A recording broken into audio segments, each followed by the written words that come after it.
nombre es Elsa Garzón, ya como Oscar decía, yo soy historiadora y hoy vamos a hablar de un recorrido, una exploración sobre las industrias y los oficios en Colombia, que de por sí es un poco, ¿cómo lo digo? Es capcioso hablar de eso porque durante mucho tiempo los oficios eran la industria, o más bien, los oficios suplían lo que la industria nunca pudo durante mucho tiempo aquí en Colombia. Entonces, ¿qué es lo que vamos a hacer hoy? Hoy solamente vamos a explorar más bien un panorama, ¿cierto? De cómo las mujeres, además, cómo las mujeres intervenían y participaron en este quehacer, sea industrial, sea artesanal, ¿verdad? Y vamos a también un poco como a desanitizar, ¿no? Vamos a quitarle un poquito como ese velo de limpieza como al tema y vamos a hablar de unas realidades que hoy nos suenan, creemos que solo de hoy, creemos que solo de hace 50 años, pero que han sido una constante al momento de hablar de hacedores y de hacedoras. ¿Listo? Entonces, en otras palabras, hoy vamos a ver el impacto y en general la evolución de ese rol de las mujeres en las actividades productivas, sean a nivel artesanal, sean a nivel industrial. Y para eso, ¿qué vamos a hacer? Vamos a hacer 4 puntos. Primero vamos a reflexionar un poquito sobre ese contar a las mujeres. No podemos hablar de mujeres sin hacer esta primera reflexión. ¿Cómo nosotros contamos a las mujeres o cómo más bien nosotros pensamos que se cuentan a las mujeres? Pero vamos para allá en un ratico. Vamos a hablar de un breve contexto histórico de la industria en Colombia. Nos vamos solo por industria porque vamos a ver que industria, oficios y artesanía, con la palabra así grande destacada, tienen mucho más que ver de lo que creemos. Entonces, contar a las mujeres, una reflexión en torno a las mujeres en la historia. ¿A qué voy con esto? Cuando hablamos de mujeres en la historia, por lo general tenemos esa idea, que no es, digamos, no es sin fundamentos, pero una idea absoluta de cuál era el rol de las mujeres en una sociedad de hace 150 años, hace 200 años. ¿Qué pensamos? Por lo general que las mujeres eran relegadas a un espacio privado, relegadas al trabajo doméstico. Sí, por supuesto que sí, sí. Exactamente, y eso por supuesto se cumplió y fue una realidad durante mucho tiempo y todavía hay espacios individuales o más privados en los que se asume eso. Sin embargo, también es importante recordar que así como hoy en día hay gente que le gusta romper reglas, hace 200 años también habían muchos espacios de acción en que esta ideal pues se distorsionaba o se ejecutaba de otra manera, ¿cierto? Y es algo que está muy ligado, digamos, a esas mujeres que ya por alguna razón, digamos, no estuvieron dentro de esa situación teórica, sino que en la realidad, por diferentes razones, rompen un poco ese molde. ¿Qué pasa? Ese es el primer punto, ¿no? Quitarnos un poco la idea de que es el ideal de la mujer doméstica que existe, ¿no? No estamos hablando que sea mentira, pero es un ideal que en la realidad muchas veces encontraba bemoles, encontraba matices, encontraba asteriscos. Y uno de los grandes campos de acción para estos asteriscos o esta salida de la norma era justamente los oficios, las actividades industriales y pues la industria en general, ¿vale? Ya vamos a hablar de eso, pero ese es como el primer siempre tacho que me gusta hacer cuando hacemos estas charlas. El segundo tacho es, bueno, Elsa, pero es que si habían tantas mujeres que rompían un molde establecido, ¿por qué no sabemos de ellas? No existen, porque en la historia pues uno no ve nada, no. Aquí hay 2 cosas más. Una cosa es el registro, una cosa es lo que pasó, otra cosa es el registro de lo que pasó, y otra cosa es nosotros recuperando esos registros de lo que pasó. ¿Sí? Hay 3 momentos. Y cuando se habla de historia de las mujeres en general, siempre creemos que la ausencia de registros específicos indican pues, que no hubo esa participación femenina. La realidad es que hay que estar un poquito más detallados, hay que ser un poquito más juiciosos, es una labor que ya hay historiadores e historiadoras haciéndola desde hace 50 años, pero un ejercicio muy juiciosito de ver esas señales más sutiles de mujeres participando en su sociedad, aunque no sean explícitas, ¿sí? Y estas señales, ¿dónde las encontramos? Las encontramos pinturas de la época, ahorita hablo de las ilustraciones que vamos a ver, encontramos en crónicas, encontramos en censos, encontramos en inventarios. No hay un libro del siglo XIX que diga las mujeres en el trabajo, no lo hay, pero hay pistas regadas por todos estos registros, censos industriales, vamos a ver algunos ejemplos de eso, que nos dan un vistazo sin querer a la idea de que esa mujer quizás no siempre fue, o en muchos casos, no solo estuvo relegada al ámbito privado en su casa, ¿sí? Sin glorificar de nuevo, vamos a ver que son unas realidades muy humanas y la idea tampoco es glorificar. ¿Por qué? Porque vamos para el tercer puntico de hablar de las mujeres en la historia. Y es que cuando hablamos de mujeres en la historia, por ejemplo en la independencia, ¿cierto? Que es como lo más común. Policarpa, claro, que además es de aquí al lado, de Guaduas, claro. En Bogotá, bueno, en el centro también es muy famosa, es muy famosa Simona Maya, también. En Valledupar, Concepción Loperena, que fue firmante además del acta. Eso está muy bien.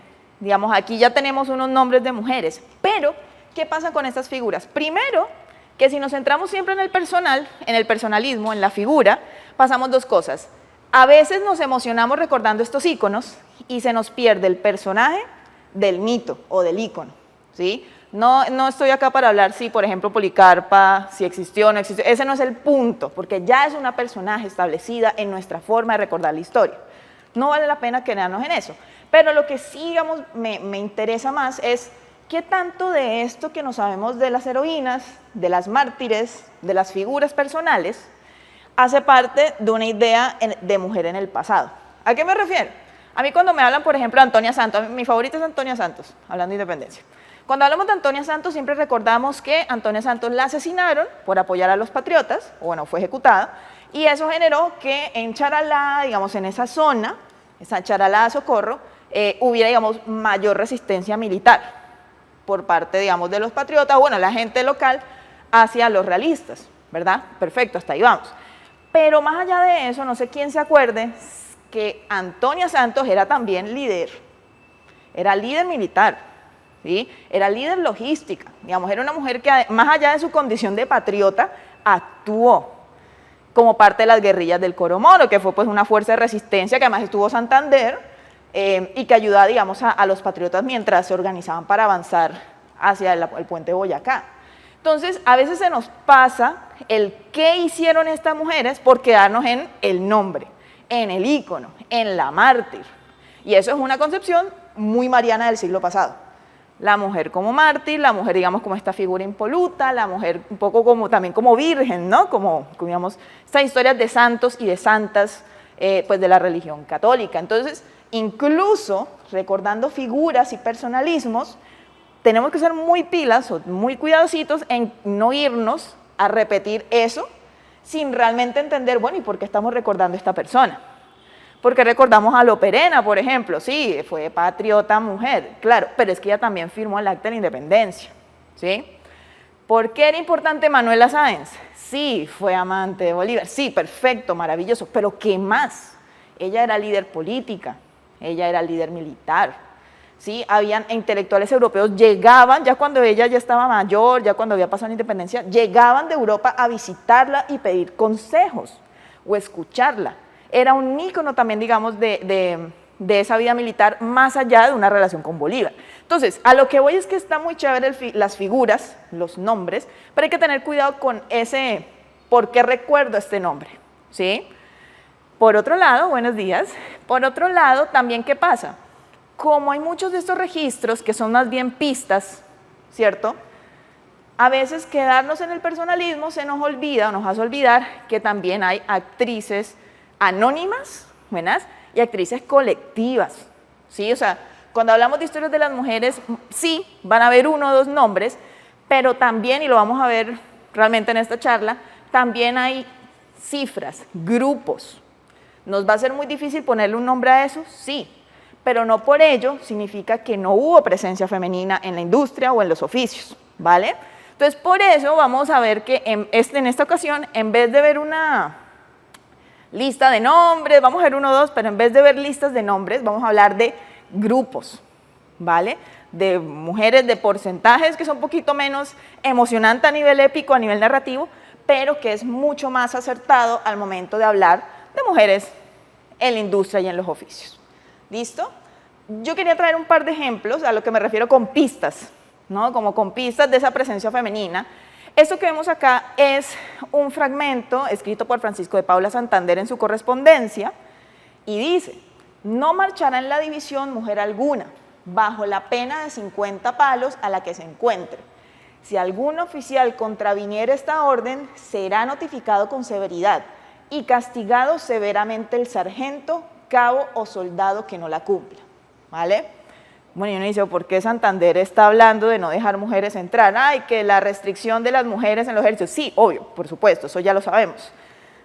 Pero también hay otro tema, y es que Santander se pronuncia de esta manera porque ya hay grupos de mujeres detrás de los ejércitos, ¿sí? Que son las famosas Juanas. Entonces, no es que haya una sola Juana, no es que todas se llamen Juanas, era sencillamente el grupo de muchas mujeres que por miles de razones seguían a los ejércitos y los apoyaban. Claro, hubo mujeres que creían en la causa independentista, lo creían y desde sus haceres ayudaron, porque entonces ¿tú cómo mantienes un ejército? ¿Quién repara un uniforme? ¿Quién atiende a los heridos? ¿Quién hace la comida de tantos hombres? Eso lo hacían muchas mujeres, las Juanas hacían eso. Entonces hay Juanas que lo hacían por apoyo a la causa, ¿sí o qué? Pero también habían Juanas o mujeres que lo que querían era acompañar a sus esposos o acompañar a sus hijos, ¿sí? Entonces, que es una realidad, es decir, hoy en día, seguimos, cada vez que hablamos de este tema, siempre pensamos en alguien, porque varios ya los vi, pues de este tipo de casos, de que no es necesariamente, o este tipo de movimientos, no siempre se hacen en una conciencia de yo soy mujer y vamos a hacerlo, que a veces se nos pierde un poquito el foco con eso, sino que también son razones muy humanas, completamente justificables además. Entonces a lo que voy con esto es que Santander no le dedica una sección en su diario o en su correspondencia a las mujeres, no, pero uno va conectando pues obviamente crónicas, va conectando datos y va conectando correspondencia y a uno ya comienza a ver con otra luz este tipo de cosas, que no es solamente una prevención, es una respuesta a algo que ya estaba pasando. ¿Listo? Segundo ejemplo de estas pistas, ¿verdad? A lo largo como de la historia. Digamos, hace parte de un diario llamado Días de la Independencia, de un señor llamado José María Caballero. Caballero era un visionario, él dijo, yo voy a escribir todo lo que está pasando en Santa Fe estos días. Y era tan juicioso que iba año por año, ¿verdad? Esto es del siglo XIX, la edición es de 1902, pero es del siglo XIX realmente. Y lo que hacía era día por día decir, en este año el alcalde de Santa Fe era esta persona. O nos llegó noticias de unos arrestos en la ciudad. Sí, o sea, comenzó, digamos, a documentar. Entonces es una fuente muy interesante de vida cotidiana y esto aparece en la mitad, del escrito, ¿no? El día 10 de julio de 1807 pasaron de la cárcel grande al divorcio, otra cárcel, a una mujer que hacía para el espacio de 30 años que vestía el traje de hombre, habiéndose vestido dicho traje de edad de 15 años. Su ocupación, lo más de arriero, la que desempeñaba siempre perfectamente y todo su trabajo del campo. Su delito para meterle a la cárcel fue que le dio unos buenos porrazos al alcalde de La Palma Cundinamarca, le trajeron preso y en la cárcel la descubrió otro preso, no sé por qué casualidad, yo tampoco sé por qué casualidad se terminaron enterando en la cárcel, pero a lo que voy es, más allá de eso, pistas que siguen habiendo. Entonces, claro, por supuesto, hay un ideal de la mujer relegada al ámbito privado, pero entre más suceden guerras civiles, la guerra de independencia, digamos, vino también como con su subversión del orden, entre más espacios de acción, como guerras, digamos, como la propia necesidad económica, como la propia cambio en la legislación, vamos a seguir viendo estas pisticas de que no todo era como se pensaba en el ideal. Entonces, esto para reforzar mi punto, ¿verdad? Cuando hablemos de las mujeres, sí, no olvidemos que hay todavía unas creencias que hoy en día todavía pasan, ¿cierto? De la mujer solamente en el ámbito doméstico y que muchas de ellas fueron eso durante su vida, incluso hoy en día, ¿sí? Pero también es importante saber que ese ideal se rompía muchas veces y es lo común, es que nunca, es decir, la autoridad absoluta no existe. Además, por supervivencia, las propias dinámicas, digamos, del entorno.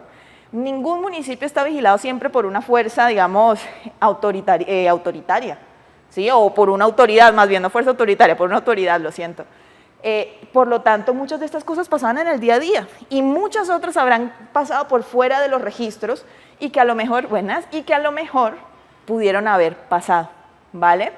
De nuevo, no por una noción de heroísmo intrínseco, sino por una realidad material, por supervivencia. Ahorita de la supervivencia va a ser clave ahorita que hablemos de mujeres e industria. Bueno, esta es otra imagen, pues que hace parte, pues se llama Las Juanas frente al Panóptico de Bogotá durante la Guerra de los 1000 días.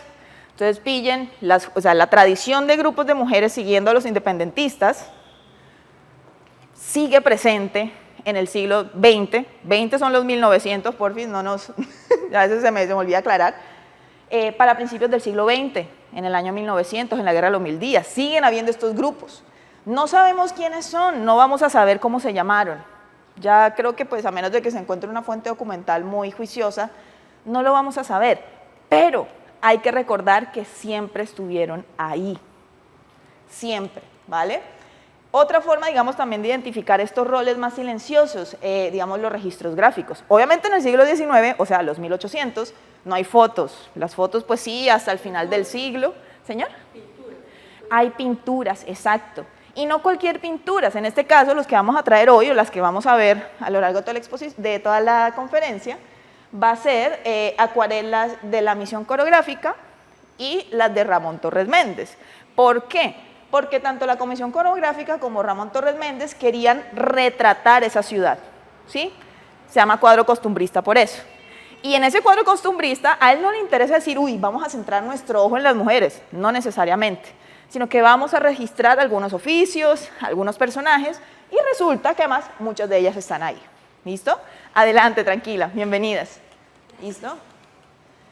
Perfecto. Con esto dicho, siempre hay que recordarlo, vámonos a la industria en Colombia. Hoy en día tenemos muy clara la noción de que la industria está de este lado, el oficio manual está del otro lado, ¿cierto? Un oficio manual que ahorita al final vamos a hacer unas reflexiones, pero a lo que voy es que hace 150 años esto no era obvio y no era claro, ¿sí? Colombia realmente es un país con una muy tardía industrialización. De nuevo, se consolida la independencia militar, se consolida la campaña militar en 1819, ahí pasan 3 añitos más, 1822, mientras se terminan de expulsar fuerzas realistas de lo que hoy es Colombia, lo que fue Venezuela también, y ya hasta ese momento es que comienza a ver cómo fortalecemos este nuevo país, ¿vale? ¿Cuál es la primera forma? Pues industrialicemos. Sin embargo, por más empeño que se trató de hacer en el siglo XIX, este empeño o esta iniciativa tuvo muy baja consolidación. Es decir, hubo personas con el capital o con el dinero suficiente para montar fábricas. Lo intentaron, por ejemplo. Pero muchas de estas fábricas cerraban al poco tiempo o realmente nunca terminaron de ser prósperas, entre ellas por varias razones. La primera es la escasez monetaria. Es decir, es un país salido de la guerra, es un país que además viene de un virreinato que no era tan rico como se pensaba, ¿sí? O sea, realmente socialmente pues Colombia, lo que hoy es Colombia, arrancó desde en un escenario muy precario económicamente. Y ello generaba una ausencia de sociedad de consumo. De nuevo, hoy en día para nosotros es obvia la noción de que estamos pensando en consumir, ¿cierto? Que todo se encuentra en el supermercado, exacto. O que hay gente interesada en dejarle de comprar su sombrero a la tejedora e irse, digamos, a la fábrica a un producto más industrializado. Esa noción no existía. Y esa noción llega en el siglo XX, o sea, todavía esto no ha pasado. Parece que en este momento ya estaba la revolución industrial en Inglaterra. Sí, por supuesto, pero de nuevo, otra noción que tenemos hoy en día, el mundo no se mueve o no se movía al mismo tiempo, ¿sí? Puede que haya en este momento un intento de sociedad industrializada, un intento no, ya estaba consolidada una sociedad industrializada en Europa occidental, pero en lo que fue Colombia, voy a decir Nueva Granada en este momento, pero lo que fue Nueva Granada, pues esto no pasaba, porque de por sí las actividades industriales no eran el fuerte, digamos, del periodo colonial, del tardío, ya lo ultimito pues del tema. Habían dificultades técnicas, cómo importamos maquinaria, ¿sí? O sea, cómo importamos el insumo, ¿sí? Más allá de la materia prima local, ¿cómo podíamos hacer todo esto? Y otro aspecto que afectó totalmente la forma en que nos desarrollamos como país fue la infraestructura deficiente. De nuevo, bueno, no, de hecho hoy en día todavía es difícil. Podemos decir que Bogotá a Honda son 4 horas en carro, bueno, 3:30 según Waze. En la realidad eso uno termina 4:30, 5:30 horas. Exactamente, y eso es hoy, con carretera, exacto, con carretera que atraviesa la montaña, con vehículos, digamos, pues a gasolina, que en teoría es más rápido, pero igual tú sientes que sabes que no es tan directo, exacto, y no es directo el tramo, o sea, uno dice, uy, Honda Bogotá, eso aquí nomás, no, exacto, toda esa serpenteada de las cordilleras que toca hacer, imagínense eso a lomo de mula o a lomo de personas, porque esa era la otra, ¿no? Exactamente, entonces a lo que voy es, si eso es difícil para el transporte de personas, ¿cómo uno transporta productos? O sea, ¿cómo por ejemplo la fábrica de loza en Bogotá va a decir voy a comercializar al norte del país si no hay por dónde sacarlo? O si para sacarlo a Girardot o sacarlo a Honda y subirlo por el río, igual hay un tramo difícil, ¿sí? Entonces, todo esto se le atribuye a por qué la industria no se consolidó en el siglo XIX. Igual hablemos un poquito como de lo que sí se trató de hacer. Cuando hablamos de industria aquí en el siglo XIX hablábamos de fábricas de loza, ¿sí? Hablábamos de calzado, hablábamos de jabones, o sea, farmacéutica, química se dice eso, textiles y vidrios, ¿ya? Vamos a ver, yo sí voy a hacer esto, textiles siempre va a estar acá presente, toda la vida, textiles y calzado van a ser los permanentes de toda la industria en Colombia. Y eso tiene una razón, sino que también, uno, fue la fuente de subsistencia de muchas familias, la mayoría, y dos, durante mucho tiempo fueron los que suplieron lo que se necesitaba en las sociedades, ¿vale? O sea, es decir, nunca olvidemos esto, nunca olvidemos este aspecto material del quehacer. Y lo que hoy en día, no, hoy no, todavía no vamos a hablar de hoy en día, pero hoy en día este significado material aún persiste. Aunque a veces se nos olvida entre la reflexión patrimonial cultural, que eso no está mal, pero esto no es solamente un legado, es también una necesidad y es un sustento, ¿vale? Como lo fue durante mucho tiempo. Esa es mi primera gran reflexión de hoy. La segunda es, bueno, y entonces, digamos, listo. Bueno, y entonces, Elsa, ¿cómo comenzamos a hacer esa transición? Porque ya para el siglo XX comienzan a haber menos, digamos, bueno, esto es una fábrica realmente, ¿cómo pueden haber menos, digamos, trabajo artesanal o trabajo material basado en los artesanos y artesanas? Y comenzamos a migrar eso hacia las fábricas. ¿Cuál es la diferencia entre un taller artesanal y una fábrica, históricamente hablando? Un taller artesanal, en un taller artesanal, el dueño es también mano de obra, ¿sí? ¿Verdad? Y además no es el dueño, digamos, de un terreno aparte, es su propio hogar, es una economía familiar. Esto no es nuevo y esto no ha desaparecido, ni más faltaba, ¿vale? Pero esa es una de las grandes, la mano de obra, si vamos a describirla así, es familiar, la producción es manual. Y esto finalmente es comunitario y familiar, sobre todo familiar. Cuando los artesanos comienzan a organizarse, crearon gremios, y fueron durante mucho tiempo gremios activamente políticos. ¿Por qué? Porque entre más avance el siglo va a haber un cambio hacia, primero, digamos, el famoso libre cambio, el famoso comercio, ¿sí? Como la industria no funcionó, la forma de utilizar ese dinero, en vez de invertirlo en industria, era las sociedades comerciales, que traían productos, que trajeron productos y que si acaso exportaban la materia prima, es decir, primer sector económico, hasta ahí. Y esto chocó mucho con la calidad y las garantías de los artesanos y artesanas. Esta tendencia terminó de consolidarse ya cuando las sociedades comerciales generaron tal capital que los dueños decían, bueno, tengo este dinero que puedo invertir, ¿en qué me voy? Vamos a inventar o vamos a experimentar con industria, ¿vale? Siempre lo digo porque históricamente, para bien o para mal, esta ha sido una sociedad enfocada en el comercio. Por eso siempre creemos que el apoyo al pequeño artesano o el apoyo a la industria viene de acá, porque el dinero es para el comercio, ¿sí? No para fomentar actividad industrial. Y la que se fomentó termina siendo siempre un poco más mermada ante el comercio, importación y exportación. Entonces, como así repaso rápido, entonces hasta el siglo XX, entonces hasta los 1900 no hubo industria. Y ahí es donde comienza lo que comentaban ahorita. Comienzan estas industrias, ya que ahora sí nos suenan, no eran las fábricas o la ferrería de hace 200 años. Estamos hablando de industrias como Coltejer, ¿cierto? Estamos hablando de industrias como Cemento Samper, que es de 1908. La cervecería Germania, pero la cervecería Germania no me suena. No, porque la compró Bavaria luego, ¿sí? La Chocolate Chávez, a mí no me suena Chocolate Chávez, claro que no, porque poco después, de 1908 que fundó, se fusionó con la Equitativa y eso luego hizo parte de la Compañía Nacional de Chocolates, ¿sí? O sea, industria harina, bueno, digamos no tiene tanto resuene. Para lo que voy es que aquí es donde sí comienza la industria que hoy en día todavía subsiste luego de muchas maniobras, ¿no? ¿Verdad? Y lo que nos lleva a que la mujer va a tener también un papel como obrera, ya no solamente artesana, porque en todo eso la artesana siempre estuvo. Y ahorita que comienza eso, la obrera también está, ¿vale? Entonces saltemos a oficio e industria, que es lo que más nos convoca hoy. Lo que hablábamos de los espacios de acción, esos espacios donde ese ideal de la mujer relegada al ámbito privado encuentra pues ruptura, ¿verdad? Y no ruptura necesariamente bajo la idea de que yo quiero salir de esto, sino por algo mucho más humano y material, la carencia. ¿De qué hablamos? Las familias constituidas, ¿verdad? Que además no todo el mundo se casaba, pero en las familias constituidas, muchas veces el trabajo del hombre que salía a lo público a trabajar, según el modelo, no era suficiente, ¿cierto? Entonces, ¿qué pasaba? Las hijas también salían a trabajar. Las mujeres también apoyaban esa producción, ¿sí?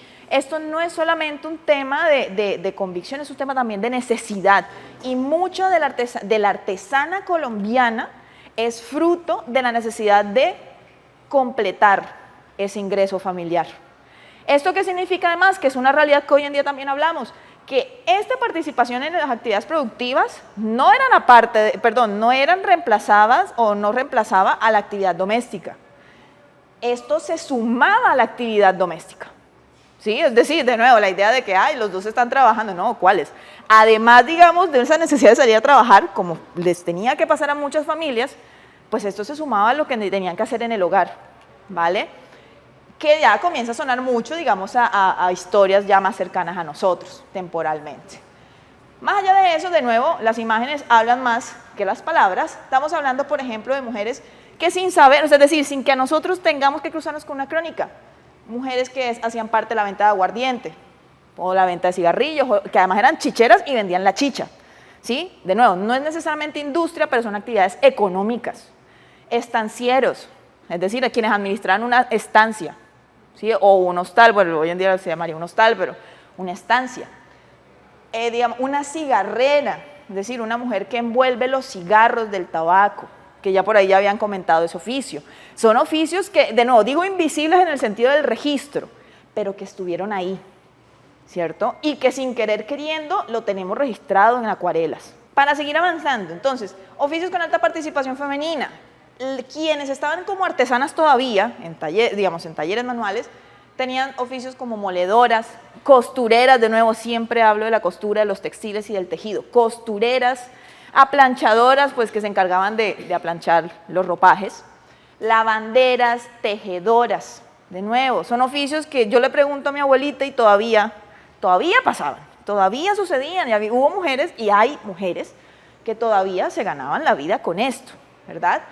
Para la pequeña industria, es decir, lo poquito que se trató, tejido de sombreros, de alpargatas, hechura de cigarros, fabricación de dulces y alimentos, de nuevo, derivaciones de habilidades pues, que se adquieren en el ámbito familiar.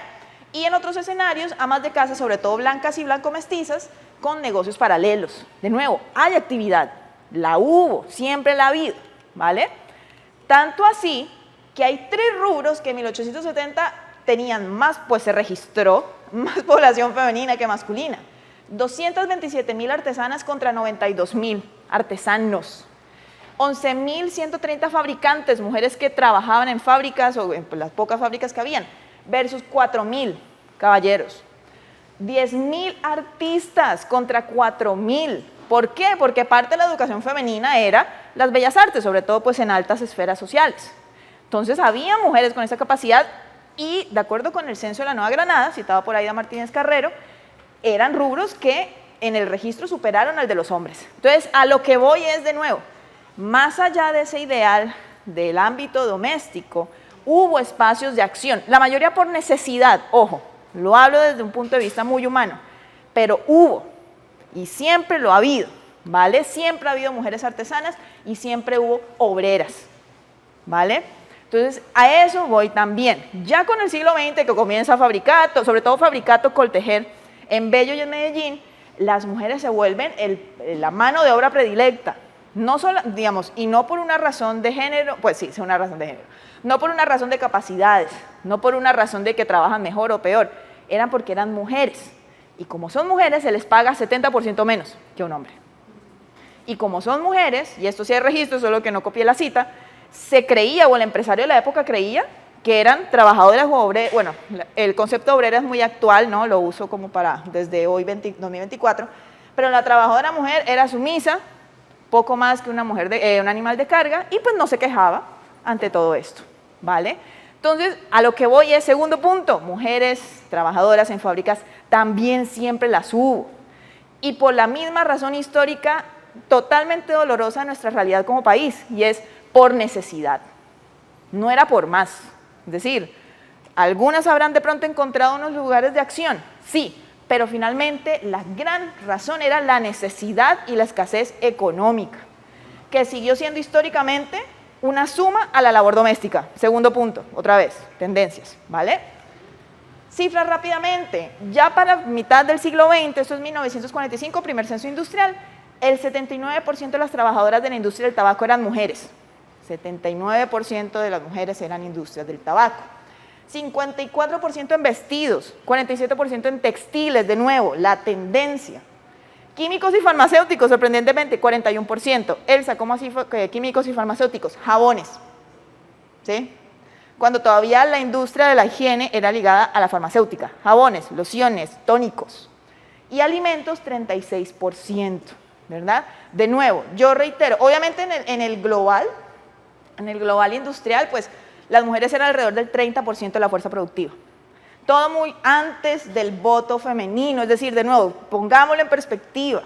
Antes incluso de esta, digamos, conciencia de las mujeres saliendo al espacio público, ya había esto.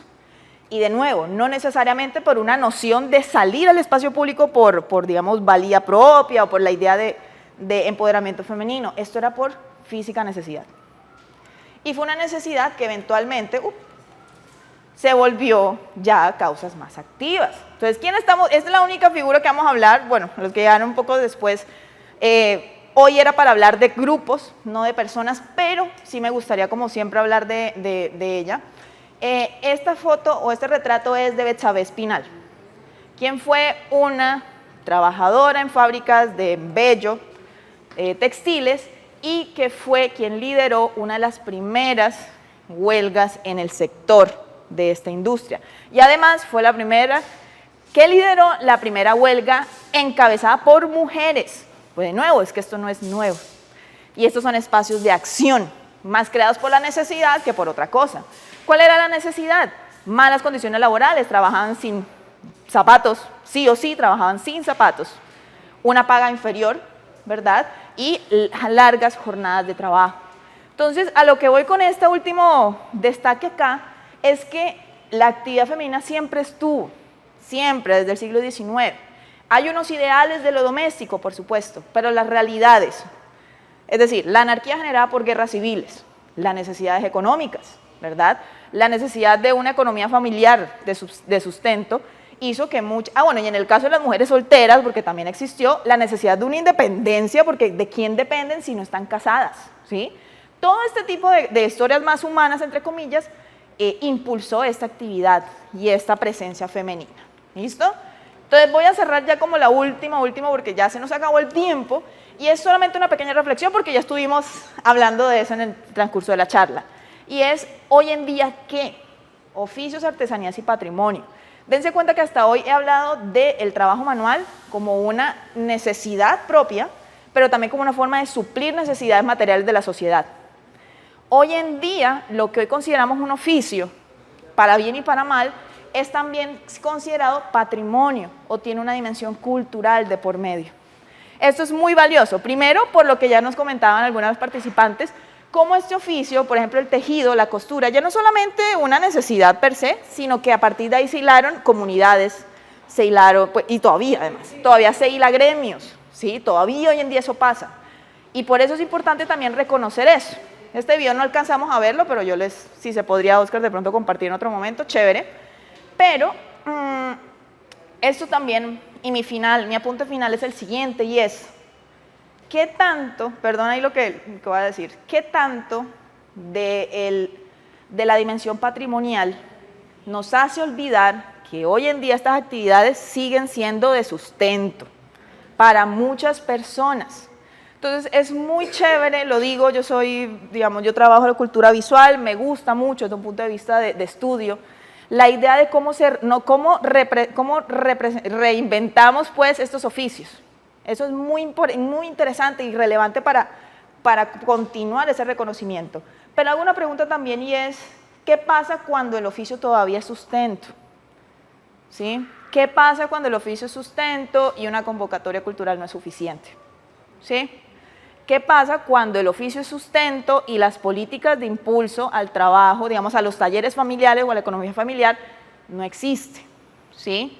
A lo que voy con esto es, no alcanza el tiempo, yo sé, pero sí quisiera como dejar esta idea de cómo el patrimonio sigue siendo importante, o sea, cómo reconocer estas prácticas ya no solamente como una expresión regional, sino esta historia humana y ese reconocimiento a esos esfuerzos históricos de las familias en general, y cómo eso nos hace pensar que hoy en día esto también sigue aplicando.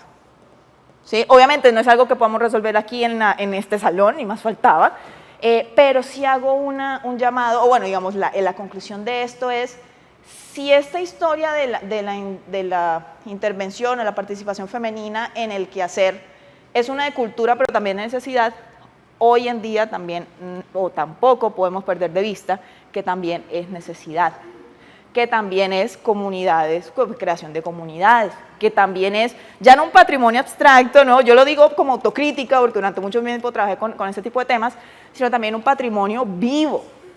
O sea, es decir, ¿qué es lo que hace? O sea, perdón, que digamos este tipo de actividades es lo que mantienen muchas economías flotando. Y son economías, de nuevo, del vecino, ¿verdad? Que es lo que más nos falta. Entonces, así cierro, porque sé que ya estamos pasados de tiempo, les agradezco un montón. Y de nuevo, nunca perder de vista que esta historia también es una historia de necesidad. Y hoy en día sigue siendo de necesidad, ¿vale? Y que de nuevo, los lugares de acción siempre existieron en la historia. Siempre. De nuevo, por razones diferentes. No vayamos a equiparar el hoy con el antes, ni el cómo pensamos hoy como mujeres con el antes. Pero siempre hubo. Entonces no lo olvidemos. Muchísimas gracias y que tengan un feliz día. Les doy la bienvenida a todas y todos. Muy buenos días. Les doy la bienvenida a este espacio lindo que nos brinda el Banco de la República. Gracias al Banco de la República por invitarme, por darme la oportunidad de presentar este tema, que es un tema casi nuevo también para mí. Bueno, ni tanto porque ya he investigado más de 100 horas. Y gracias también a Iván Azca por inspirarnos precisamente a hablar de estos temas. Bueno, vamos a hablar de la botánica, de la influencia de las mujeres en la ilustración botánica desde el siglo XVI hasta el día de hoy. Europa fue la cuna realmente de la ilustración botánica. Entonces es normal que las ilustradoras en cierto tiempo venían, digamos, de Europa, ¿sí? Pero estamos trabajando para que no sea así ya nomás. Listo. Entonces, por ejemplo, en Inglaterra, en el Reino Unido, desde el siglo XVII más o menos y en la era previctoriana y victoriana, era muy normal que en una familia de estrato medio, comerciantes, acomodados un poquito, ¿sí?, las jóvenes fueran aprendiendo, no aprendían a cocinar, no, ellas aprendían a bordar, a pintar, a dibujar, música, pero también en la Inglaterra, que es muy verde y ama mucho el campo y los animales, iban a herborizar, iban a reconocer plantas, hacían herbarios, prensaban plantas, hacían cuadro con ellos, es decir, era una sociedad. Por eso vamos a ver que varias de las mujeres de las cuales vamos a hablar vienen del Reino Unido, ¿sí? Porque realmente la cultura que ellos tienen, han tenido desde hace siglos en ese sentido, ha permitido que tengan también esa visión, ¿sí? Ellos son los campeones de ilustración botánica hasta ahora. Esos saberes de esas mujeres, interesante porque ellas no tenían que trabajar con eso, no era para que trabajaran, ¿sí? No era como la que hacía artesanía, de pronto iba a trabajar con eso. No, era para usarlo máximo dentro de los límites del matrimonio, para ayudar al esposo, pero no más, ¿sí? No era pensado para que ellas pudieran ganar dinero con eso, por lo menos hasta el siglo XIX. Vamos a ver después cómo cambia todo esto, ¿sí? Entonces, aquí vamos a ver una cronología. Yo escogí mostrarles cronológicamente la historia de estas mujeres, de las cuales nombres vienen ahí. Hubiera querido mostrar mucho más, pero el tiempo no nos da. Les voy a presentar para cada una breve biografía y algo sobre el arte. Vamos a empezar con María Sibila Meriam, yo la llamo la valiente. Perdón.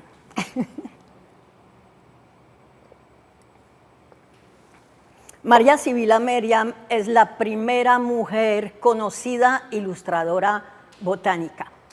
Ella nació en Alemania y ahí vemos, ha sido bastante olvidada con el tiempo, pero vemos cómo en ese billete de 500 marcos, la antigua moneda alemana, vino retratado. Por un lado del billete era el retrato de ella y por el otro lado del billete, el que vemos ahí, era una lámina de ella, y eso le dio un reconocimiento. Eso fue en los años 90, antes del siglo XXI, y le dio digamos que le dio permitió pues como que la gente se fijara en ella y se preguntara quién era, ¿no? Aquí tenemos un billete con Deborah Arango, ¿no? La pintora, ¿no es cierto? Es la primera mujer ilustradora botánica reconocida realmente y que ha publicado libros, que eso fue muy importante. También fue precursora de la entomología moderna. Entomología es el estudio de los insectos y ella fue la primera que se interesó a eso.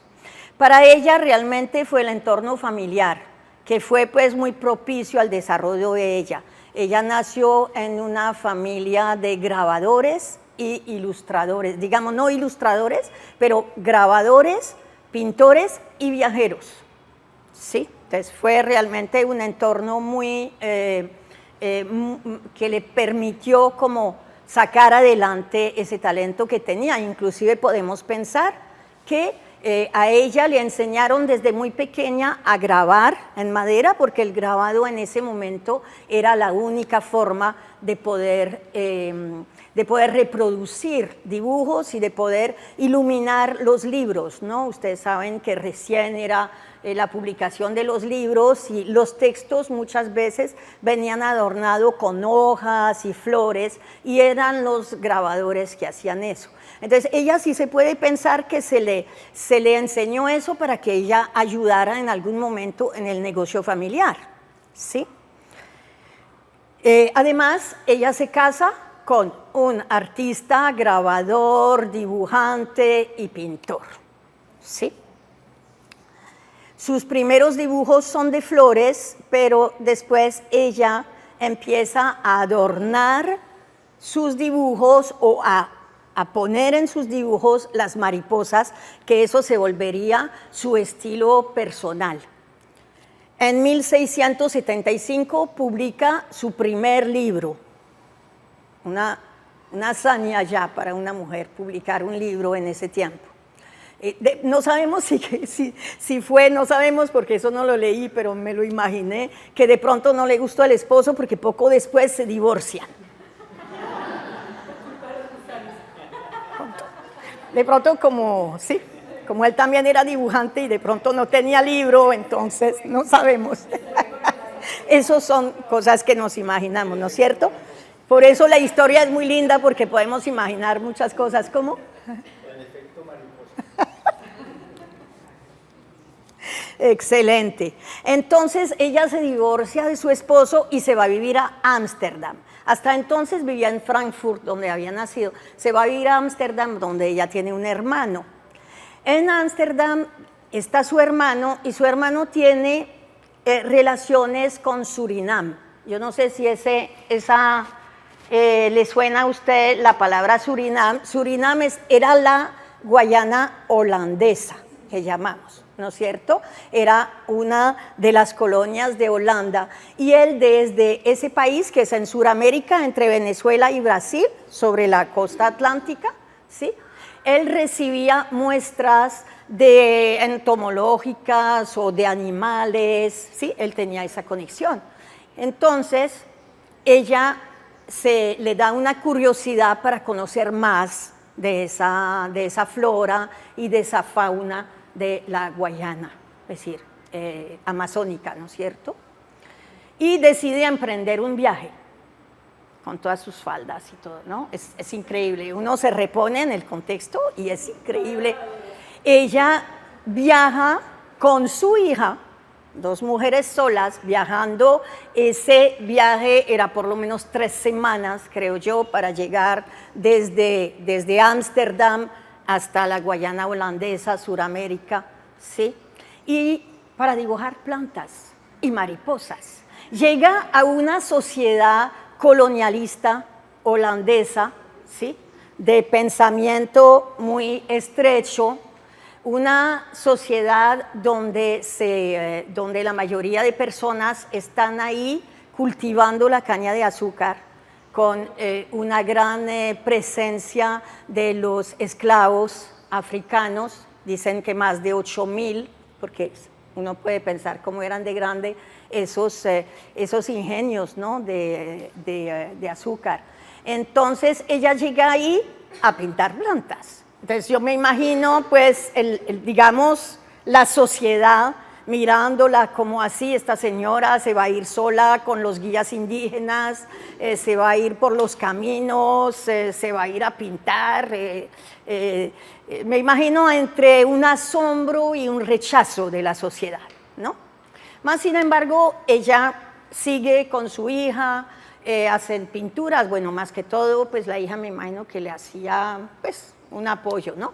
Ella hace sus láminas, pinta, dibuja, hace herbarios, recolecta especímenes, hace todas sus cosas durante 2 años. A los 2 años se devuelve para Ámsterdam porque tiene un problema de salud. Y desde ahí sigue trabajando todo ese entorno. Tiene su gabinete personal donde llegan científicos a observar el trabajo de ella. Realiza otro libro, es su segundo libro, segunda hazaña, y sigue estudiando también los científicos de la época, y unos años después ya hace otro libro específicamente para mostrar todo lo que ella hizo en América del Sur. Ella muere en Ámsterdam a los 70 años. Vemos aquí 2 láminas de ella, donde vemos una gran belleza, ¿sí? Muy hermosas estas láminas, donde vemos como ella describe muy bien todo el ciclo de la mariposa, porque eso es lo que caracteriza el trabajo de ella, la empatía del insecto con la planta, ¿sí? Y esto fueron sus observaciones. Aportó muchísimo a la entomología, aportó muchísimo a la ciencia de ese tiempo, y es una mujer que realmente la considero muy valiente por haber podido sacar adelante todas estas cosas que sacó en la sociedad de su tiempo.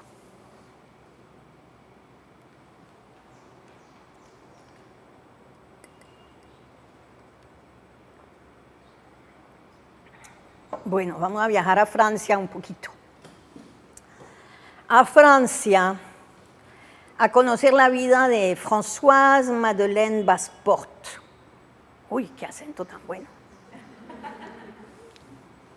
Françoise Madeleine Basport, la industriosa, muy trabajadora toda su vida. Ella oficia durante gran parte del reinado de Luis XV y al comienzo del reinado de Luis XVI, el que ustedes se acuerdan, le cortaron la cabecita. Y ella trabaja en este sitio que ustedes pueden ver ahí, que hoy día es el Museo Nacional de Historia Natural de Francia y el Jardín de las Plantas, y en ese tiempo era el Jardín de las Plantas del Rey. ¿Sí? ¿Queda en París? Queda en París, sí. Queda en París. Françoise Madeleine nace en París en 1701, siglo XVIII. Ella es de familia de comerciante. Su padre es un vendedor de vinos, pero él muere cuando Françoise Madeleine es muy pequeña. Entonces su familia, su madre queda en la bancarrota, no tienen sustento. Su madre ve que ella tiene desde pequeña esa habilidad para dibujar y entonces anima a la niña a dibujar, pero pues como son de estrato humilde no puede tener un profesor, entonces busca sus entradas a dos palacios que hay en París. Uno es el Palais Royal, que lo vemos ahí, y otro que es el Palacio de Soubise, donde había una galería de cuadros muy hermosos, y muchísimos, de todo tipo de cuadros, y ella entra ahí desde muy pequeñita a reproducir. Dice la historia que ella se pasaba los días en esas galerías dibujando y dibujando hasta sin almorzar, a veces. Ella sigue ese camino, mientras tanto viven su madre y ella de los bordados. Ella luego hace retratos al estilo de Rosalba Carriera, como lo vemos ahí, que era una pintora veneciana muy en boga en París en ese momento. Y se va y va trabajando, y cuando ella tiene 31 años la contratan para hacer la ilustración de un libro de plantas que se llama El espectáculo de la naturaleza, un libro de botánica. Ese es el comienzo del estrellato, se podría decir, para ella, porque el pintor botánico del rey de este momento, Monsieur Aubrier, la distingue a ella, se da cuenta de su talento muy precioso, de su precisión a dibujar, de cómo ella hace los trabajos, y decide tomarla en su taller y enseñarle a pintar sobre la vitela. La vitela era un pergamino muy costoso, porque era muy fino, y solamente los grandes de ese siglo podían tener trabajos hechos sobre ese tipo de base, sobre ese pergamino. Es como un pergamino, pero es un pergamino que está hecho de un joven, de un ternero que nace muerto. Entonces es un pergamino muy especial, ¿sí? Entonces era muy difícil tenerlo, porque había que esperar que un ternero naciera muerto y poder trabajarlo de forma a que diera ese pergamino tan fino. Increíble, ¿no es cierto? Entonces, para poder dibujar sobre esas bases, tan finas, se necesitaba personas que dibujaran extremadamente bien, porque salía muy costoso. Y posiblemente pienso que tenían que volver a hacer el dibujo varias veces, hacerle un estudio, pues nomás uno para hacer un dibujito hace unos estudios y vuelve a estudiar y vuelve y le hace otro y hace otro, hasta que se lo conoce realmente de memoria, ¿sí? Entonces me imagino que eso hacía ella. Cuando muere este profesor de ella, el pintor del rey, ella se queda con su cargo.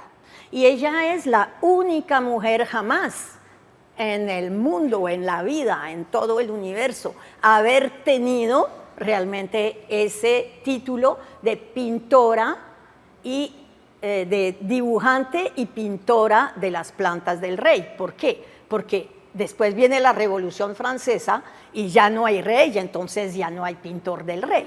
Entonces, ni forma, ¿sí? Entonces ella es la única que detiene ese título, ¿no es cierto? Ella tenía ese taller que ella tenía, su taller, digamos, de botánica, pero más que todo de dibujo, que estaba situado en ese jardín. A ese taller llegó inclusive Carlos Linneo, el sueco, el botánico sueco, que era pues el botánico de ese tiempo, ¿sí? Ella trabajó con Buffon, que fue un naturalista muy importante en esa época, y Jussieu también, que eran los dos naturalistas más importantes de esa época en Francia. Ella era reconocida en su tiempo, muy, muy reconocida. La contrataba Madame de Pompadour, que ustedes han escuchado ese nombre, la favorita del rey Luis XV, la contrataba también y la llevaba a sus jardines personales para que le hiciera las pinturas de sus plantas. Ella enseñó a pintar a varias mujeres científicas de ese tiempo, porque las había, eso es todo otro tema, ¿sí? Y enseñó a pintar a las hijas del rey. Es decir, ella tenía alcanzó un nivel muy alto y también una posición económica muy reconocida y muy buena. Ahí vemos otros dos trabajos de ella. Ella manejaba varias técnicas como pastel seco, gouache, acuarela y grabado. Fue una figura femenina también de vanguardia, ¿no? La miraban mucho. En un tiempo, ella nunca se casó, nunca tuvo hijos. En un tiempo donde las mujeres se casaban, tenían hijos y no hacían esa clase de oficios. Más sin embargo, ella logra ese reconocimiento importante. Ella nunca, a pesar de tener esa economía floreciente, nunca se olvida de su estrato humilde y hace muchas obras de beneficencia, especialmente con niños allí en París. A pesar de todo esto que les cuento, cae en el olvido realmente, donde todavía está, se podría decir, aunque pues encontramos bastante material de ella en la web. Fue una mujer, testifica, digamos, del lugar que tuvieron las mujeres en el siglo XVIII en Francia. Yo creo que abre bastante posibilidades para la mujer en Francia de darse cuenta que sí puede participar en todos esos espacios del arte, de la ciencia, que era un poco cerrado para ellas. Bien, este es súper. Las hermanas Scott, las precursoras. Yo conocí la historia de estas hermanas. En el año 2018 hice un curso online con la Universidad de Newcastle en Australia. Y ahí fue que nos presentaron la historia de estas hermanas, que son australianas. Hicimos ahí un salto, ¿no? en el tiempo, pero también en el espacio. Nos fuimos para Australia. Me llamó mucho la atención el trabajo de ellas, bueno, primeramente porque es un trabajo de una belleza excepcional, un trabajo muy, muy hermoso de dibujo, de pintura. Pero también me llamó mucho la atención porque ese trabajo en este momento lo están utilizando, ese trabajo que hicieron ella en el, si ven las fechas, 1832 para la una, 1830 para la otra, hicieron, el trabajo de ellas más o menos fue en 1860, 70, ¿sí? Y en este momento se está utilizando en esa parte de Australia donde ellas hicieron su trabajo, que es en la parte de Nueva Gales, es decir, en el suroriente de Australia. Se está utilizando el trabajo de ellas para una regeneración del medio ambiente donde ellas vivieron, que son unos humedales que se llaman Kuragang humedales, y están utilizando todos los estudios que ellas hicieron en ese tiempo, sus dibujos, pero también sus anotaciones, porque hicieron unos estudios también entomológicos de las mariposas para precisamente restaurar ese medio ambiente. Entonces, a mí me gusta mucho esa idea, ¿sí? Porque también es la que yo trabajo, ¿sí? Mi lema es trabajando para la conservación y la defensa del territorio. Y yo volviendo a mirar esa historia para hacer esto, me acordé de esto, porque lo tenía un poquito olvidado, y dije, por eso es que yo ya después de años de mi propio caminar, como que volví ahí, porque me parece que es muy diciente, digamos, de lo importante que es nuestro trabajo con la historia natural, ¿sí? Y con la ilustración botánica, de retratar todo nuestro entorno, de estudiar todo nuestro entorno, porque puede permitir, porque nos da una visión en el tiempo de que nos puede permitir el día de mañana de reconstruir posiblemente un medio ambiente que se va a ver un poquito degenerado, digamos, ¿sí? Entonces, me parece realmente que ese trabajo es muy lindo. Aquí pueden ver los trabajos de ellas, muchísimos. Harriet y Elena nacieron en Sydney. Siempre se habla de ellas dos, son como una sola unidad. Son las hermanas Scott, ¿sí? Ellas fueron naturalistas e ilustradoras realmente de muy alto nivel, pero también es que el entorno familiar les ayudó mucho. Su abuelo, que ya vivía en Inglaterra, su abuelo era un médico y era un admirador, una persona muy llevada hacia lo que era el medio ambiente y la ciencia. Su padre era entomólogo y también era una persona emprendedora, y su emprendimiento fue un libro. Entonces, desde que las niñas estaban pequeñas, él tenía esa idea de hacer un libro sobre las mariposas de Australia. Entonces, se vuelve como una familia que se une alrededor de ese proyecto de reconocer todo lo que era el entorno de ese tiempo. El entorno más que todo porque ellos, pues nacen las niñas en Sydney, pero se van a vivir a ese entorno que es cerca de Newcastle precisamente, y allí pues viven en una casa rodeada de campo. Las hermanas nunca llegaron sí, una se llegó a casar, la otra no, y viven realmente como en ese entorno un poco idílico, ¿sí? Estudiando, dibujando, tomando muestras de plantas, pues, ¿no es cierto? Lindo, ¿no? Uno quisiera estar ahí. Y entonces logran hacer después de muchos años, porque tiene Harriet, la hermana mayor, tiene ya 34 años, cuando logran realmente ya publicar ese libro, Ese libro se llama Las mariposas australianas, no, los lepidópteras australianos y sus transformaciones, porque también ahí reconocemos un poco el estilo de María Sibila Merian, ¿no es cierto? No sabemos si de pronto hubo una influencia, porque la pudo haber, ¿sí? Porque cronológicamente pudieron, especialmente el papá que nació en Europa y el abuelo pudieron conocer eventualmente ya ese trabajo de María Sibila Merian, porque siempre lo de ella fueron 3 libros, ¿sí? Entonces no era raro que de pronto lo hubieran conocido y pudieron tener cierta influencia, pero eso no le quita la belleza al trabajo de ellas.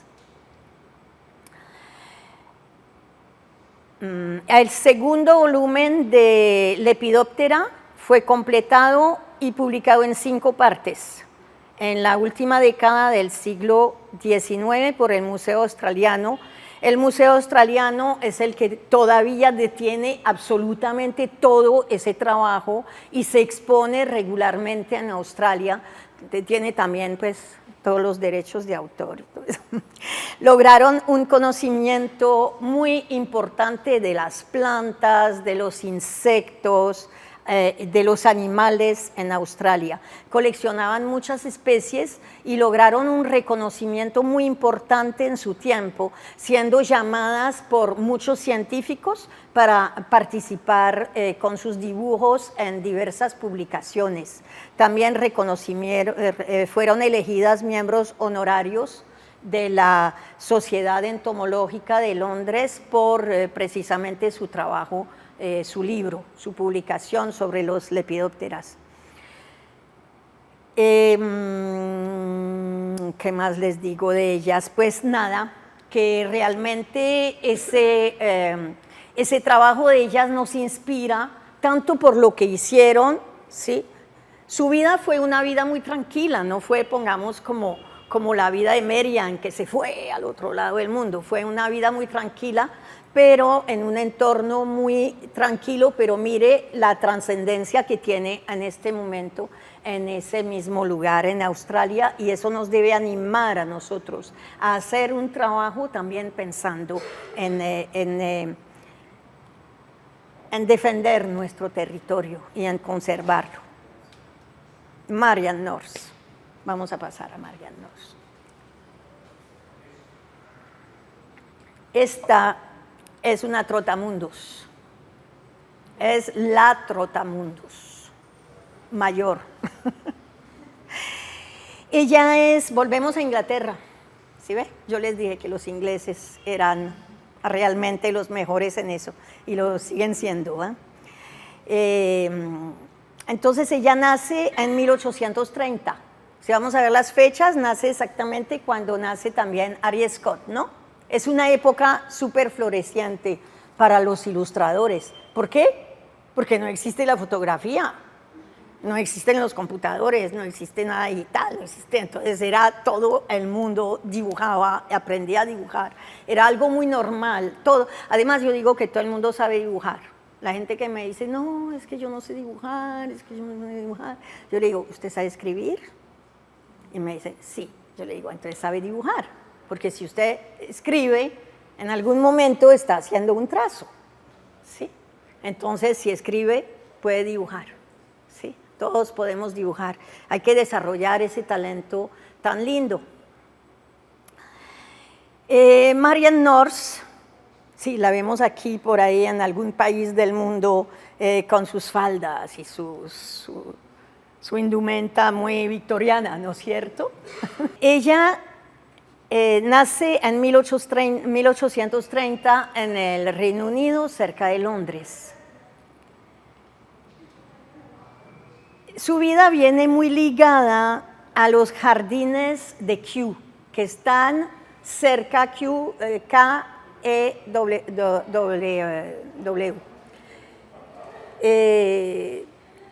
Su padre era íntimo amigo del director de ese jardín Y ese jardín en ese momento era el mayor jardín botánico del mundo, porque traían a ese jardín absolutamente todas las plantas y todas las muestras de plantas de lo que era el Imperio Británico, que era casi la mitad del mundo en este momento. Entonces tenían cosas increíbles en ese jardín que no tenían en ninguna otra parte. Ahí tenemos una vista, es del invernadero de Las Palmas, que es inmenso. Es muy victoriano, ¿sí? Es hermoso. Y Marian pasaba muchísimo tiempo ahí cuando era pequeña, muchísimo tiempo porque iba mucho con su padre. Marian nace en una familia muy acomodada, de varias generaciones de políticos, de lords, de políticos que le da un abolengo a esa familia y que es muy culta también. Y bueno, ella también, como todas las niñas de su época, las jóvenes de su época, aprende a pintar, aprende a dibujar, aprende a herborizar, aprende el piano, aprende a secar plantas, a hacer herbarios y todo lo que hacían las jóvenes en ese tiempo. Va de viaje con su padre, con su familia por los países europeos, aprende a viajar, en sus viajes aprende a pintar de viaje, aprende a dibujar, aprende a observar plantas en diversos entornos. Eso marca realmente su vida, ¿sí? Cuando su madre se muere, le hace prometer que no va a dejar nunca a su padre, por eso ella nunca se casa. Más sin embargo, digamos, sigue viajando con su padre y su hermana. Muere su padre y ella decide emprender el viaje o los viajes de su vida e ir a ver todas esas plantas exóticas que ella veía en el invernadero. Ella decide irlas a ver in situ, allá, en todos esos países, y pintarlos allí. Y así emprende y ella viajaría en 14 años en 17 países y 6 continentes. Por eso la llamo trotamundos, porque si nos reemplazamos en el contexto de la época, ¿sí? Una mujer, pues como la han visto acá, no dejaba sus vestidos victorianos, ¿sí? Y viajar para una mujer sola en ese tiempo era una hazaña, solamente en barco, y para ir a 17 países era siempre complicado.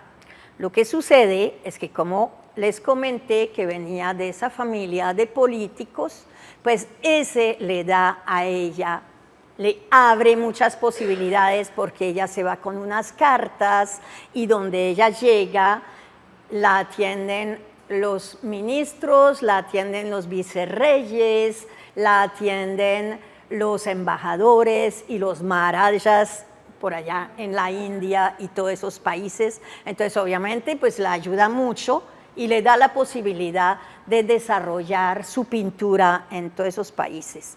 Aquí la vemos en una fotografía muy linda en su casa en la isla de Ceilán. Vemos ahí pues estos cuadros de una belleza increíble. Aquí vemos bien ese estilo de la ilustración botánica, como realmente dibujar la especie, porque ahí la especie es la estrella, es la protagonista del cuadro, pero más sin embargo viene rodeado de todo su medio ambiente, ¿no es cierto? Ella obtiene un reconocimiento muy importante de los naturalistas de su tiempo por la gran precisión con la cual ella dibuja y pinta. Y lo que es un poco extraño es que ella pintaba al óleo. Normalmente cuando los viajeros pintaban por mucho la acuarela o si no con la gouache. La gouache es una especie de acuarela, ¿sí? Es también un medio de agua sobre papel, pero es más, cubre más que la acuarela, ¿sí? Entonces tiene unos colores más fuertes. Más Marian escoge el óleo. Donde llega, monta su taller de óleo. Aquí me llamó mucho la atención ese cuadro de ella, porque si ustedes pueden ver, yo no sé cuántas especies hay muchas especies, pero lo que más es increíble de ese cuadro es que es un tamaño 25, estoy buscando algo, 25 por 35, 25 por 35, más o menos así de grande. Y ella logra reunir, no necesita una pared inmensa, aunque las paredes también son lindas, pintoras, ¿no es cierto? Y podemos hacer muchas cosas, ¿no es cierto?, sobre una pared. Pero ahí recoger, imagínense la finura del dibujo, de la pintura, para poder lograr en un espacio tan pequeño meter todas estas cosas con una precisión, ¿no? Con una precisión, ¿no es cierto? Esto es una vista de un jardín de aclimatación en Tenerife, norte del África. En 1879, ya casi termina sus viajes, ella escribe al director de los jardines de Kew, que todavía es el mismo director, amigo íntimo de su padre, y le pide un espacio para hacer una galería para ella sola. Y el director le dice que sí. Entonces ella manda por sus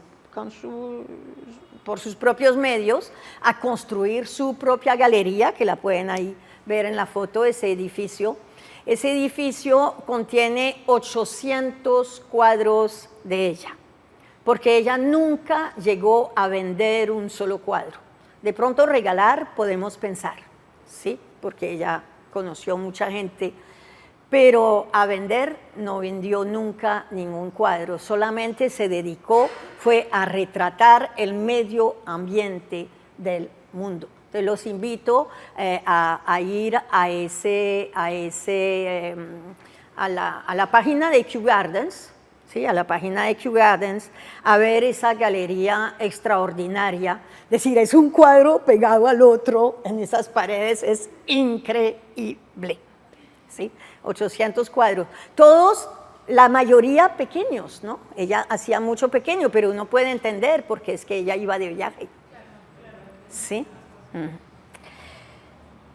Y ahí ella se retira, ella tiene 56 años cuando se retira a Alderley, en la campiña inglesa, realiza ese cuadro muy hermoso de la campiña inglesa, y 4 años después de retirarse ahí, ella fallece. Ella deja un legado muy importante en la historia de la pintura botánica, porque ella va más allá de las convenciones de la pintura en ese tiempo. La pintura victoriana era como toda la era victoriana, muy, muy pequeña, con muchas reglas, ¿sí? Y ella tiene su estilo, que es un estilo realmente de vanguardia en su tiempo, y pinta los cuadros al estilo que vimos ahí. También desafía la sociedad victoriana como mujer, y eso también es lo que es importante de ella, porque la sociedad victoriana era una sociedad que consideraba que el espacio público era solamente masculino. Las mujeres no teníamos derecho a estar en los espacios públicos. Y ella pues realmente se toma el espacio público, porque se toma el viaje, el espacio público de los barcos, de ir a jardines, de ir a muchas partes sola, ¿sí? Que no era considerado en ese tiempo, porque además la sociedad victoriana y la ciencia europea en general en ese tiempo consideraba, agárrense a su silla, que las mujeres tenían el cerebro más pequeño que los hombres y que por ende no podían valerse por sí mismas, que siempre necesitaban, que además eran unos seres débiles, ¿sí? que tenían que tener un varón al lado para poder defenderse. Ese era el pensamiento natural de ese tiempo. Entonces ella realmente nos muestra una mujer súper fuerte que va a desafiar todo ese contexto victoriano, se va a lanzar a la aventura sola, se va a lanzar a pintar de una forma que nadie pinta, realmente una mujer muy moderna, ¿sí? Y vemos ahí la era moderna que se asoma, ¿no? Que se asoma. Y también lo interesante es como ella precisamente va un poquito, es conocida. Ella es conocida porque, como les cuento, es de una familia de políticos y todo el mundo tiene que ver con ella y sus aventuras salen en los periódicos ingleses del tiempo. Y ella se vuelve como un influencer, diríamos hoy, ¿no es cierto?, de ese tiempo. ¿Sí? Y eso la hace una mujer muy valiosa también dentro de la historia de las mujeres. La cereza sobre el pastel. Y la última que vamos a ver, ya me pasé la hora. Margaret Mee. Margaret Mee es nuestra contemporánea, podría ser la abuela de, bisabuela de todos. Abuela mía, bisabuela de las más jóvenes. Margaret Mee nace en 1909, 1988 fallece, es decir, que es una mujer del siglo XX. También es una precursora, la llamo la amazónica, ya verán por qué. Nace en Inglaterra también, nace cerca de Londres, en Inglaterra. Es una visionaria. Es una visionaria realmente que usa la ilustración botánica para empoderarse y para, vincularse a un territorio donde ella no había nacido, que es el Brasil, más que todo el Amazonas. Desarrolla una carrera de artista allí, pero más que de artista también de militante del medio ambiente, de militante ambiental, ¿sí? Se destaca por sus aportes al conocimiento de la flora amazónica. Ella es muy reconocida, y lo pongo en el presente, todavía muy reconocida por toda la comunidad botánica internacional, ¿sí? Porque científica, porque ella descubrió en el tiempo que ella hizo sus exploraciones en el Amazonas, ella descubrió no menos de 4 especies, descubiertas por ella porque las dibujó, porque las iba a dibujar. Entonces, eso también es algo muy lindo de pensar que usted va a dibujar una especie y que esa especie, ¡pum!, nadie sabe qué es y no le han puesto nombre todavía. Y precisamente le ponen también parte del nombre de ella, termina siempre la planta en Miana, M-E-E-N-I-N-I-A. 2 bromelias, una heliconia y no sé si una orquídea. Ella nace en 1909, entonces en Inglaterra, en una familia también, hay un poco siempre en Inglaterra, pues siempre tenemos ese medio ambiente. Una tía de ella era ilustradora de libros, entonces la apoya para que ella desarrolle su talento, ¿sí? Porque ya no estamos en la era victoriana, ya las mujeres están saliendo a trabajar, ya las mujeres no están, ya las mujeres pueden aprender cosas, o por lo menos de clase media alta, ya pueden aprender a hacer cosas para salir a trabajar, ¿sí? Ya es un panorama totalmente diferente de los siglos anteriores. Entonces, ella aprende a dibujar. Después se vuelve ella tutora, ¿sí? Ella trabaja como tutora, nada especial, ¿sí? Cuando llega la Segunda Guerra Mundial, después de la Segunda Guerra Mundial, ella decide estudiar pintura y artes gráficas y lo hace en Londres, donde conoce su segundo esposo. Por motivos, familiares, ellos deciden irse a Brasil. Y ellos ya una vez en el Brasil, pues deciden quedarse allá porque han tenido muchas dificultades para conseguir trabajo en Inglaterra y ven que allá hay muchas oportunidades de trabajo. Entonces deciden quedarse allá. Y ella ahí emprende viajes. Emprende primeramente, mira toda esa flora amazónica y como ya ha aprendido a pintar, ya ha aprendido a hacer, digamos, a retratar, entonces empieza a retratar todo ese medio ambiente.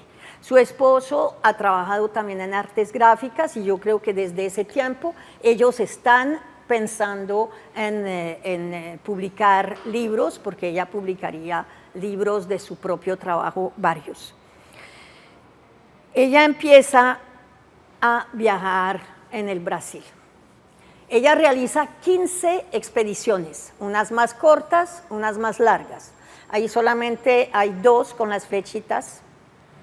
La primera, que es en el río Gurupi, que es en esa parte ahí cerca de Belém de Pará.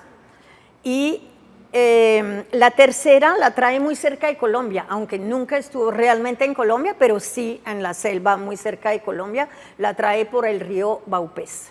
Lo quise resaltar para que nos sintamos, nos apropiemos exactamente del tema de Margaret.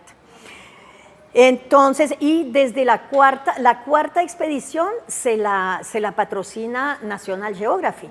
Eso ya nos habla de una persona ya conocida, de una persona que tiene cierto ya nivel, ¿sí? Y que reconocen los expertos del tiempo. En los años 70 ella empieza a darse cuenta de algo muy doloroso todavía, cada vez más doloroso, que es la colonización del Amazonas, que viene desde los años 70, ¿no? En los años 70, el gobierno militar de Brasil empieza a mandar colonos a la Amazonia para montar fincas, para hacer agricultura. Entonces empiezan a tomarse la Amazonía, se hace la transamazónica. Dinamitaban los árboles, los dinamitaban. Usted puede mirar cosas que se tomaron en ese tiempo y son esos gigantes que caen así. Entonces ella se da cuenta de eso y como ella ha venido viajando por el Amazonas y ese amor que ella tenía por las plantas, que la retrataba, que pasaba muchísimo tiempo, ¿sí? Yendo a buscar una planta, buscando una planta, admirando una planta.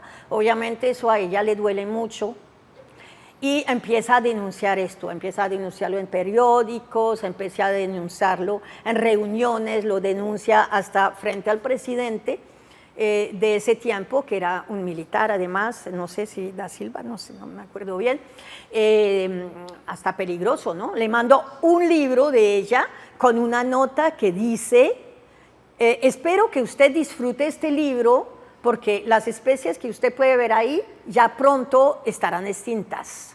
Este es el mensaje. Entonces, pero todas esas denuncias, como bien lo sabemos, nosotros ya en este tiempo no surten ningún efecto y se sigue, y lo peor es que se sigue todavía, ¿sí? No sé cuántos árboles han tumbado en el Amazonas mientras nosotros estamos acá sentados. Es un tema tan difícil. Ella ve el comienzo de la extinción del Amazonas, de las especies, y por eso le da a ella también, yo creo, ese afán de retratar, porque ella produce muchísimas, los invito a que miren en la web, muchísimos cuadros de una belleza increíble, realmente, ¿sí? Los derechos de autor nos impiden mostrarlos todos, pero es bastante increíble el trabajo de ella, ¿sí?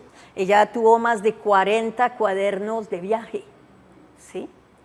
Realiza varios libros.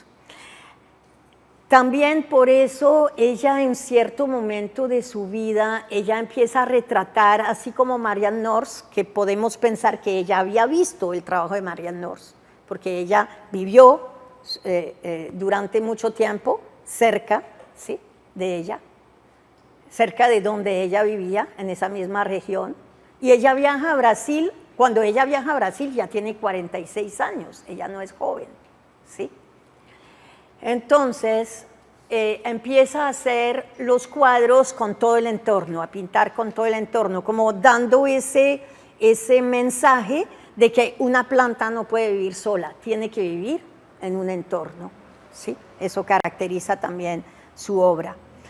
Les he mostrado esta imagen. Esto es uno de los cuentos de ella, de las anécdotas, digamos, de su vida más lindos, que se llama La Flor de Luna, ¿sí? Se llama La Flor de Luna porque es una flor de un cactus y florece solamente de noche. Entonces ella hizo varias expediciones en el Amazonas buscando esa flor. Y entonces los guías de ella, que eran los indígenas, le decían, no, ya la hemos encontrado, pero cuando ella llegaba ya no estaba, no podía conseguir pintarla. Y entonces, en su última expedición, realmente un amigo, porque no consiguen, cuando ella tenía ya 79 años, pongan, 79 años, consigue buscando, un amigo inglés le busca un patrocinio para hacer un viaje, porque ya tienen ubicada la flor, ya la han estudiado tanto tiempo que ella ya sabe exactamente dónde y cuándo la va a poder ver y cómo va a ser para ella verla, ¿sí? Entonces un amigo le empieza a buscar patrocinador. Entonces va a la National Geographic, va primero a la BBC de Londres, y la BBC le dice, sí, pues muy bonito, pero una señora de 79 años en una canoa en el Amazonas pintando, será muy seguro, de pronto se cae, de pronto algo. No vamos a apoyar ese proyecto. Entonces va a la National Geographic. Pero una señora de 79 años en el Amazonas, en canoa. No. Entonces nadie. Ese amigo acaba él mismo con sus propios medios montando la expedición y llegan. Y sí la encuentra, y esa es la pintura que ustedes tienen acá, es un detalle de la pintura, logra verla realmente ella misma, olerla, mirarla, examinarla, y de noche pintando esto. Entonces yo los invito, aquí arriba yo les puse, para que lo anoten de pronto, Margaret Mee e a Flor da Lua. Entonces lo que yo les cuento, lo vi, es un documental muy sabroso que ustedes van a encontrar en YouTube. Pero él está en portugués con algo de inglés, porque hablan personas en inglés y viene traducido al portugués, y la mayoría de cosas son en portugués. Pero bueno, lo importante son las imágenes, cosas que les he contado es porque las he visto ahí. Es muy, muy interesante, la vemos a ella haciendo sus viajes. Les recomiendo realmente que lo miren, es muy lindo, muy lindo, muy lindo. Bien, entonces esa fue Margaret, produjo cientos de ilustraciones, 40 cuadernos de bocetos, 15 diarios, y era un personaje de leyenda durante su vida. A su casa en Río de Janeiro llegaban todos los científicos que querían ir por el Amazonas, llegaban primero donde Margaret Mee, porque ella tenía los contactos, tenía los guías, conocía los caminos, conocía todo lo que había que conocer del Amazonas. Fueron siempre 15 expediciones, algunas más largas que las otras que ella realizó. Realmente una persona muy reconocida, una mujer extraordinaria, de temple extraordinario para poder realizar todo eso, porque ella iba sola, pero con guías, muchas veces también tenía compañeras de viaje que la acompañaban, ¿sí? Obviamente un tiempo diferente, ¿no es cierto? Tiene una fundación, en el Brasil tiene una fundación que beca jóvenes ilustradores botánicos, pero brasileños, o yo no sé si también colombianos, no sé, el que quiera buscar. ¿En Colombia ha habido una representación? No, porque como ella casi no tocó Colombia, realmente ella está como muy centrada. Bueno, vamos a terminar. Entonces, vamos a terminar acá. Ya podemos conversar de esto. Usaba la técnica ella de la gouache también, más que todo, prácticamente siempre la gouache. Y la gouache tiene colores más vibrantes, es más fuerte, ¿no? Pero también es sobre papel, ¿sí? Ella pintaba durante sus viajes. Uno la puede ver pintando en la canoa, sentada, pintando una orquídea, pintando alguna flor. Ella también cogía muestras y las llevaba a su jardín para poderlas también observar mejor, ¿no es cierto? Y después de todo ese tiempo, cuando ella tiene 80 años, se va para Londres a inaugurar una exposición que va a tomar lugar en los jardines de Kew, también, por eso son muy importantes esos jardines realmente. Y ella, pocos días después de esa exposición, tiene un accidente de tráfico, un accidente de carro, y muere allí en Inglaterra. Ironía del destino, ¿no? Porque después de haber andado todo lo que anduvo, en selvas, con una cadera, con una prótesis, una de sus caderas era una prótesis, ¿sí? Y sí, él tuvo malaria, se hizo picar por cualquier cantidad de insectos, bueno, mejor dicho, no le podía imaginar, ¿no? Y después se muere en un accidente de tráfico. Bueno, un personaje excepcional, ¿no? Que nos muestra también una mujer muy adelante de su tiempo, también una militante, realmente una militancia desde los años de su juventud, militante para la mujer y para, en general, el medio ambiente, ¿no es cierto?, los árboles y todo, la vida. Bueno, vamos a concluir acá. En esta conclusión les quiero decir que estas mujeres no son tanto como ejemplos para nosotros, son más bien compañeras de viaje, ¿no es cierto? Son más bien como personas que podemos nosotros sentir que nos acompañan porque fueron como, van adelante de nosotros, pero también van como al lado. Y también se me ocurre a mí de que a veces son conocidas, a veces son conocidas, porque si las tenemos aquí al frente y tenemos como material sobre ellas, es que hoy día son conocidas, ¿no es cierto? Pero también nosotros en nuestros quehaceres cotidianos podemos encontrar muchas mujeres así, valientes, precursoras, industriosas, amazónicas, ¿no es cierto? Que van y hacen cosas extraordinarias, ¿sí? Y eso nos anima a que nuestros saberes, porque esas mujeres que hicieron, usar sus saberes. Y los usaron de una forma tan extraordinaria, en entornos muy difíciles a veces, ¿sí?, que han llegado hasta nosotros, porque lo hicieron de una forma excelentísima, ¿sí? Entonces, pues, qué rico hacer parte también de todo ese movimiento, ¿no es cierto?, de las mujeres que vamos avanzando todas juntas, ¿sí?, con nuestros saberes.